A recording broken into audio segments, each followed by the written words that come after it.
m'appelle Michel Donnet et bienvenue à la chronique vinyle du magasin TED. Aujourd'hui, je vais vous parler du Record Store Day. Le Record Store Day, ça a été inventé par les disquaires indépendants américains qui, en 2007, ont reçu une proposition de faire une journée un peu comme le Comic Book Day, dans lequel on reçoit quelque chose, on reçoit une bande dessinée qui est uniquement disponible pour une journée.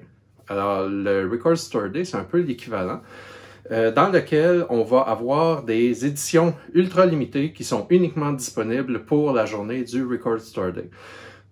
En 2008, la première année, ça s'est bien passé aux États-Unis. En fait, il y a eu un gros engouement, les gens avaient beaucoup de curiosité. En 2009, ça s'est rendu en Grande-Bretagne. En 2010, ça s'est rendu au Canada et un peu partout à travers le monde à partir de là. On a eu des versions au Japon, un peu partout. Le Record Store Day aujourd'hui, c'est un des gros facteurs du renouvellement du média des vinyles.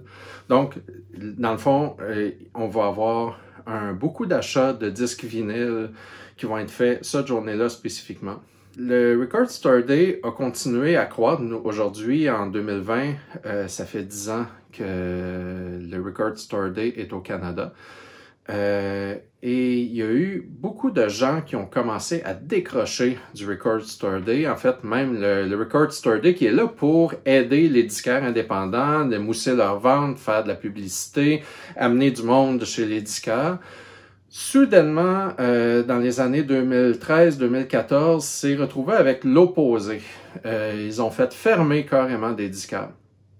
Pourquoi? Parce que dans les premières années, dans le fond, même s'il y avait une centaine de sorties en disques vinyle, les disquaires n'allaient probablement pas tous recevoir tous les disques. Donc, même s'ils faisaient une commande de 10 éditions de quelque chose, s'il y en avait juste 100 qui étaient produites à travers le monde, puis que c'est un artiste de pointe, ben probablement qu'ils n'allaient pas recevoir leurs 10 copies.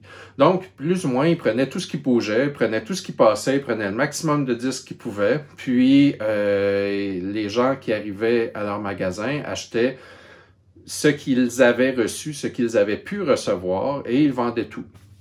Arrivant en 2013-2014, et là, c'est pas des centaines de disques, c'est 500-600 disques qui se sont retrouvés sur les tablettes. Aussi, les consommateurs ont commencé à voir l'aspect mercantile. Donc, par exemple, en 2013, Cake a sorti ce coffret. Coffret de disques vinyles vraiment de haute qualité, vraiment superbe. Ils en ont pas fait beaucoup de copies. Ils en ont vraiment pas fait beaucoup de copies. Ça s'est vendu comme des petits pains chauds. Encore aujourd'hui, ce coffret-là vaut plusieurs centaines de dollars. Beaucoup trop, si vous voulez mon avis. Mais d'un autre côté, les gens se disaient « Ouais, bah ok, ils les ont tous vendus, il y a eu un gros engouement, Cake va refaire une nouvelle version du coffret. » Ben non, ils n'en ont jamais refait. Donc ça, c'est la seule version du coffret qu'on peut avoir. Puis donc, les disques valent encore un prix de fou, si vous voulez mon avis. Donc là, les gens se sont dit « Ah ouais! » On peut acheter des disques et on peut faire de l'argent avec ça, on va tout acheter. Les distributeurs ont vu aussi l'engouement. Les producteurs ont vu l'engouement puis ont commencé à dire « Ouais, ok, bon, on va produire absolument n'importe quoi. On va mettre zéro qualité sur le disque. Puis, on va envoyer ça, même carrément, des fois, c'est des bootlegs. On se casse même pas la tête à aller chercher les droits à faire payer les artistes. C'est pas grave, on va juste aller chercher les trucs, on va presser des disques, puis on va envoyer ça au Record Store Day. Donc, non seulement il y a eu un aspect mercantile du côté des consommateurs, mais il y a eu un aspect mercantile du côté des producteurs et des distributeurs.